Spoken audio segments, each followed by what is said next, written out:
Over the years, in this industry, especially back about 10 or 15 years ago, the industry was going through a lot of consolidation and mergers and so forth. And, it wasn't unusual to come to work to say, we got new business cards because we just got bought out by this bank or this company. So, my parents thought I couldn't keep a job because I was with 5 different companies in 5 years. I'm like, I'm still at the same desk. Company. It's the same location, Mom and Dad. Right.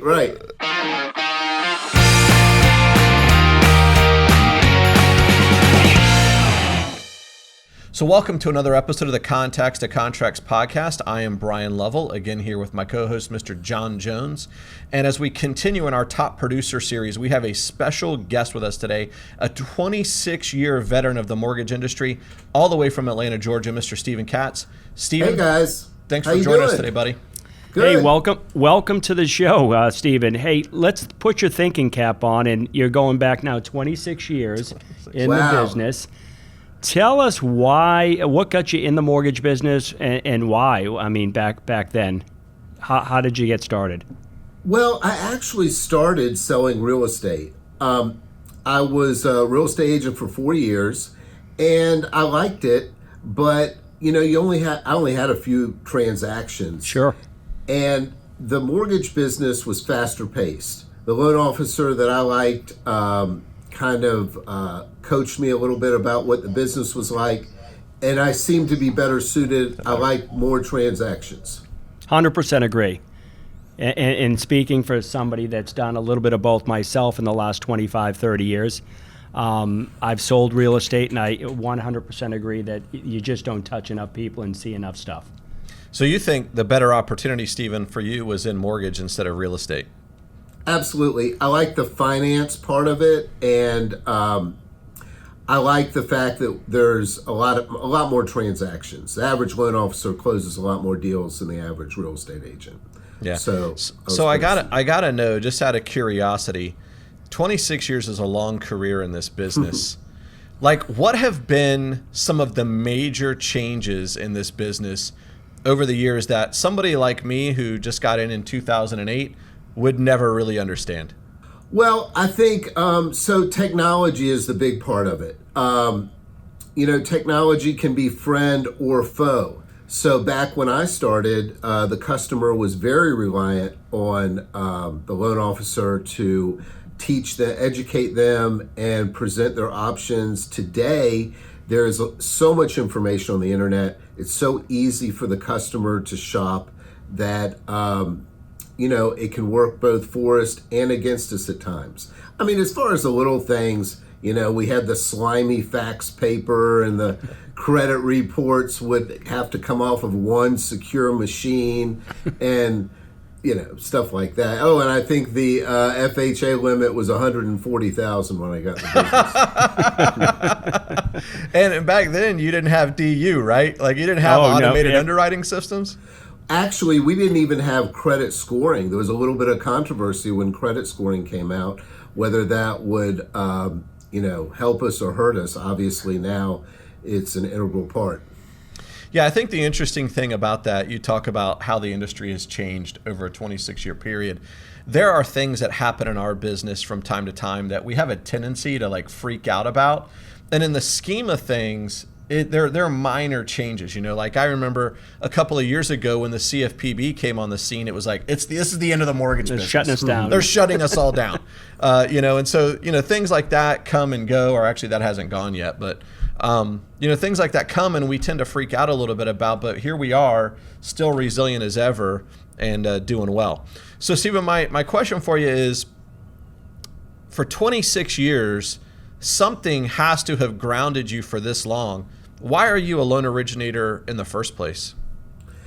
Well, for me, I really like helping people. I like working directly with the customers, and that really hasn't changed. I mean, some of the relationships that I've built through the customers that I've had for many years, and you would be surprised how many times I get a call. Somebody starts talking as if we just talked yesterday, and I look them up, and I did their loan 8 or 9 years ago.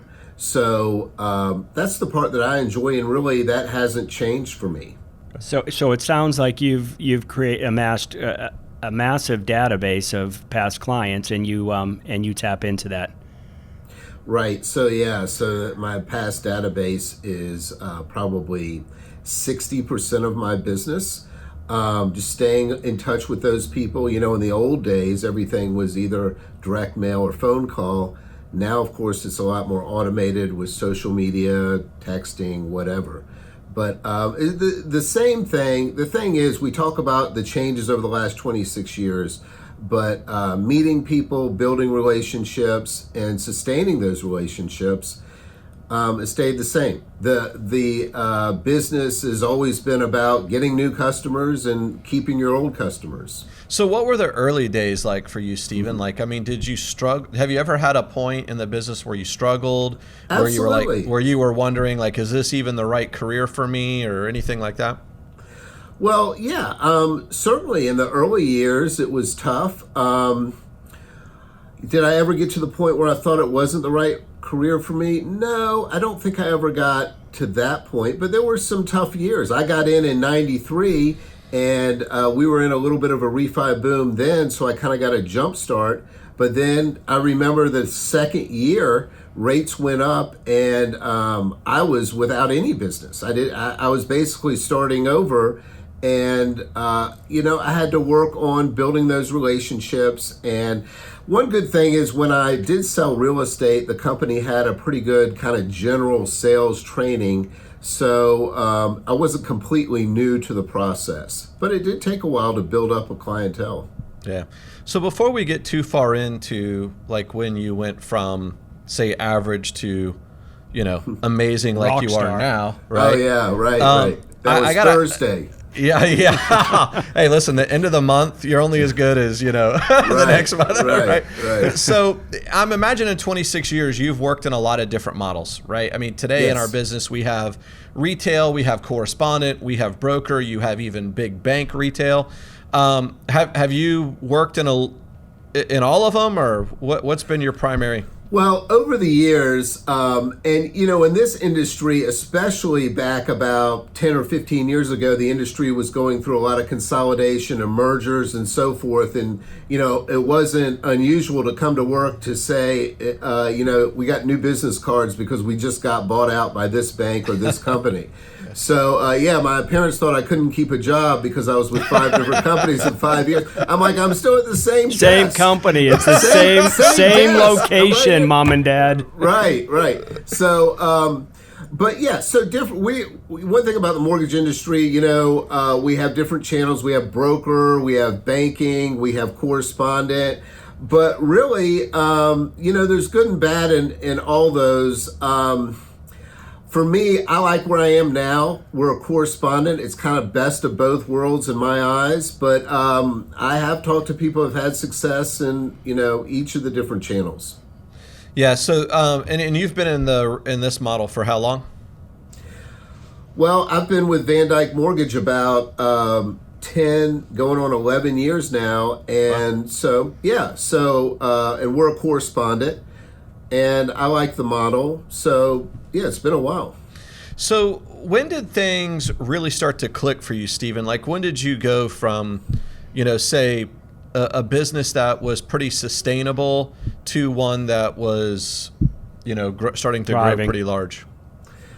Well, so, the evolution of a loan officer, and it was no different with me than most loan officers, is you start to go from that employee mindset to business owner mindset. And you start thinking about, how do I grow my business, my team, as if I own the whole company? And I guess the big change for me was when I hired my first assistant, because that allowed me to concentrate on basically the things that I do well, which is talking to customers, putting deals together. And then I'm not that great at paperwork. I'm happy to admit that's not really my thing. So to have somebody to do that for me really freed up my time. It's interesting, Stephen. We've you're the 4th loan originator that we've interviewed in this top producer series, and every single one of them has said the same thing you just said. and that's you've got to look at this business as if you're the owner of it. Right. Oh, absolutely. We all have like a certain entrepreneurial spirit in us. And we definitely have to run it like it's our own business. I get a P&L for my branch, and I don't sign the checks at the end of the month. But besides that, I do feel like it's my business. Yeah, that's good. So you said that when things really started to ratchet up for you was when you hired an assistant. Yeah. So that in what way? What did that allow you to focus on? Did it allow you to focus on doubling down your sales activities? What started? Walk us through that a little bit. So you try and compress the time. It's kind of with the customer, it's kind of the doctor-nurse scenario, right? If you're sick, you go to the doctor, but the nurse is the one that gets all the information. The doctor pops in for 20 minutes or so and does his thing. And so you kind of build on that model where, okay, the things that I need to do is prospect for referral partners and talk to my customers, and that I cannot delegate. The other things, as far as gathering paperwork and so forth, the assistant helped free up my time. You have to spend time prospecting for business. And, you can only do that if you have the time to do that. If not, then what you see is the yo-yo effect, where a loan officer has one good month where they prospect for the loans. The next month is down because they're spending their time working on those loans. So they just go up and down and up and down. Yeah. So in units, I'm guessing 5, 6, 7 units a month got you to that point where you realized that if you didn't get help, you couldn't go to the next level. Did you have a mark there, or? Yeah, I think you're pretty close. Yeah, so probably 6 loans you need help. For new loan officers, I have them share an assistant, and then certainly once you're getting in the 8 to 10 range, you need your own assistant. So what is your business primarily made up of today, Stephen? Like, I'm going to imagine, like most loan originators, you probably having one of your best years you've ever had in 2020. What is is it mostly refi, mostly purchase? What are you focused on right now? So my business right now is probably 70% refis and 30% purchases. Now, that statistic in and of itself is meaningless because my purchase business is up about 40% over last year. That's awesome. So, yeah. So as far as the refis go, you hear loan officers talk and companies say, well, you should concentrate on purchase business, that it's sustainable, refis are here one day, gone the next. But at the same time, if you've been in the business for a while, you owe it to your customer base to service that customer base. And you should be doing, if rates drop down to where we're, under 3% on fixed rate mortgages, you need to be doing a lot of refis, because you need to be helping out your customers save money. If not, they're going to call somebody else. What's funny is that we don't really celebrate getting refi business from our past customers, but if that past customer calls you to buy a new home, we consider that a home run. So to me, it's still service after the sale and building a clientele. Yeah, a loan is a loan is a loan, and your volume's up over 300% because of your database, which is amazing. It's insane. Well, I mean, it's a 26-year database. Yeah. Right? When you think about it. Stephen, did you start building that database from day one, or did you have an epiphany 10 years in? I cannot believe I didn't build a database. So that is one of the great decisions that I made. Of course, there's a list on the other side, but yeah, so that's one of the things I learned from my training as a real estate agent, is to build a database. So yeah, I have information on every loan I've closed from day one. Wow, that's awesome. The advice I give to young loan officers, if you're watching this and you're new to the business, is you've got to build that sphere of influence. So you don't have a database of past customers, but you have a database of people that know, like, and trust you. And in today's world with social media, the average 20-something is in touch with 500 to 1,000 people right off the bat. you don't have to be pushy when it comes to selling your wares, whether they're mortgages, homes, or whatever. If the people know, like, and trust you, they'll buy anything that you're selling, or any information that you give, they'll be interested in. Yeah. And I think kids really have to, I say kids because, they're younger than me, but they really, young people in the business, they really have to work on putting that database together, whether it's Facebook, Instagram, or if they have a YouTube channel, whatever they prefer. Yeah, that's a great point. I mean, I look back to when I started in the 90s, and coming from outside the mortgage business, my primary target, because I was new to Florida, was chasing after my sphere of influence, people that I played golf with, baseball, people who I had met, people in my apartment complex, anybody essentially that I met, whether it be at the gym, I would add them into my database, and did quite a bit of business the first 2 or 3 years from that database. Wow, that's great. Getting started. Yeah, that's great. Yeah, I think, one of the mistakes loan officers and real estate agents or anybody in sales makes is not managing that database on your own, right? And so, like, we have a great database management tool that we provide to our team, but you also should be keeping your own. Right. Right. And I think that's one of the mistakes. I mean, the number of loan originators that come to work with us, that when we ask them, hey, let us get uploaded into your database, let us help you start hitting it, tell people that you moved, whatever it is, and they're like, what database? I'm like, you've been in the business 15 years, you don't have a database? Right, yeah. I mean, they're leaving a lot of money on the table by not having one. I'm just doing some quick math here on Steve, and he mentioned 60% of his business this year is from his database, his past client database. I mean, it's a lot to leave off the table.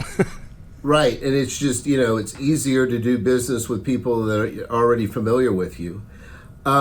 So, another message I guess I want to get in before the podcast is over is that the mortgage business, you're always a student of the mortgage business. I'm always learning. I always learn new things from new loan officers, whether they're top producers or young and new to the business. There's always something to learn. I listen to a number of podcasts myself, and they're not necessarily mortgage podcasts. Mm-hmm. So one that I like to listen to is Real Estate Rockstars with Pat Hyben. And what they do is they give tips, and it's really geared towards real estate agents. But that gives me something to talk about, so that when I talk to an agent, I can say, hey, I heard of this new strategy to get landlords to list their homes for sale, or I learned about how to do this open house. It's really cool during the pandemic. And, so you whatever business you're in, you have to learn about your customer's business so that you can better serve them. Yeah, I think you're absolutely right. And I just, because I know you, I know that you're big on education. So not just podcasts, but also going to conferences and looking for opportunities to mastermind with other LOs, regardless of what their business model or their production level is. How about, like, have you ever had a coach or a mentor? Well, so earlier in my career, I had a coach. Now, I guess I've fallen into the old dog, new tricks routine. But, I try, and I don't have a direct mentor. I like Gary Vaynerchuk. I listen to a lot of his stuff. I like the message that he delivers about, being accountable for everything in your business, and about how really kindness is so important. It's such a rare commodity in business, and it's something that took me a long time to learn, is that service levels as far as customer interaction and so forth in our business, and in most businesses, the bar is pretty low. So if you make somebody feel special and you give them, we don't work. Can you imagine if you were working at like a casino in Las Vegas? I mean, you'd have to have like a Ferrari on standby. I mean, they have everything, right? But we're like, just a return call and a smile puts you above half the people in our industry. That's sad to say. I was going to say, that's sad to say, yeah. Yeah. So, so you show a little empathy and kindness towards your customers, And then, that helps also with the rate shoppers and so forth. When people feel a comfort level with you, they're going to be more loyal to you, employees and customers. So what advice would you give to Stephen, let's say a mid-level LO? And I would say, by the way, I think if you're closing 4, 5, 6 deals a month, you're doing pretty good. In fact, you're better than average, like Stephen was sharing. But for that person, that salesperson, that LO, real estate agent, whatever it is, what is your advice for them to get to the next level? So a couple things. So that we already discussed. Obviously, if they don't have an assistant, they're going to need one to get to the next level. Start thinking about the extra things that they can do for their customers to give them kind of wow service.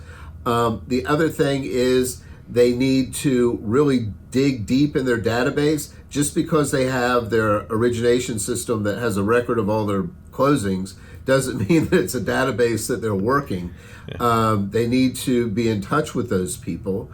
And, the thing is that one trend we see in the industry is, even though referral partners are still an integral part of our business and are very important, we are seeing a trend to direct to consumer as far as marketing and so forth. Because of the internet, because the information is so readily available, I think the loan officers that keep their customers close to them are going to be the ones that prosper in the years to come.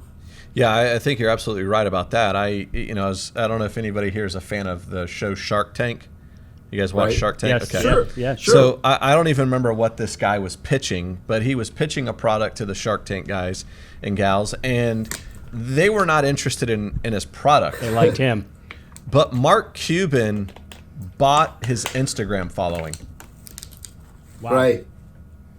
Right. Because It's it's influence. Yeah. And I don't remember how many people he had following him on Instagram or whatever, but Mark was like, listen, I don't really see any value in this product that you're trying to pitch, but I do see value in your social media following. And he went a little bit deeper. It wasn't just like Instagram. He had some podcasts or, a YouTube channel or something like that. But that just goes to show you, to your point, that whole consumer direct is becoming a line of business. And Stephen, you implement social media quite a bit in your business. I try. Yeah, and when being 26 years in the business, at some point you decided to do that. What made you decide to do that? And I know you're pretty intentional and consistent with it. I mean, I think you have to have an online presence. We're in a Google world. It doesn't matter who you are. People do not order a pizza today unless they read the reviews of the pizza shop. So you can imagine if they get a mortgage, they're going to Google your name. Yeah. So if they put in Stephen Katz Mortgage or Stephen Katz Atlanta Mortgage or something, I better come up. I better have a presence, and it better be something that looks good. So getting online reviews, whether it's through Google or Zillow or in some Yelp is popular in some parts of the country. It's important to have a good and healthy social media presence and just online presence in general. Unfortunately, fortunately, that's the world we live in. So you really need to be there. A lot of times when I interview loan officers, the first thing I do is Google their name and the word mortgage and then count how many times they're in the top 10. And if they're not, 5 to 6 in the top 10, I'm like, you're like a secret agent. You don't exist. Yeah. You're a secret agent. I think that's a really good point. One of the things that we've started to research here is, looking at our team members' social media platforms. One of the things that we're recognizing is the number of people who work here with a LinkedIn page that it doesn't say they work here. They haven't updated, they haven't updated their LinkedIn profile or something like that. And, to your point, people don't buy a pizza without looking at the review or Googling for it. What does it say about your business when you don't have those and I'm not saying like you've got to be a social media rock star, but you should have the basics. A presence. Pretty updated, accurate presence. Locked down. Yeah. All right, Stephen, so in this, we got just a few minutes left here. What would you say, in the broad scope of things, has been the thing you're most proud of in a 26-year career in this business? A couple of things come to mind. really the development of the people that work with me. I have a loan officer who's really terrific. She was closing a few loans a month, and talking with her and working with her, I found out that I noticed right away she's got just such an incredible personality and an incredible gift to people. I'm like, you've got to get out of the office. We hired her some staff so that she could go one-on-one with real estate agents, and her business has just exploded. Mm-hmm. And that's just been a joy to see. My assistant, who came to me 14 years ago, wow, and I think I was paying her a little more than minimum wage back then. And now, she's reached financial independence. She owns her own home. She's got a 401k. She's got money saved up to send her daughter to college. And just seeing that development in people is just really incredible. And you talk about numbers. If I could just say one thing about myself. So I guess, the money we're going to make, we're going to make $1 gazillion this year. And, if I look back, there were 3 or 4, 2003, I was making rock star money and all that. But that's not what I'm proud of. What I'm proud of is the fact, and this is what I tell people when I counsel young loan officers, you have to build a business where you make a good, sustainable living for 20 years. So the fact that you make enough money where you go to bed at night and you're not concerned about money year after year after year after year. And even if the market turns and we have a 2008 where everything just went to excuse my French,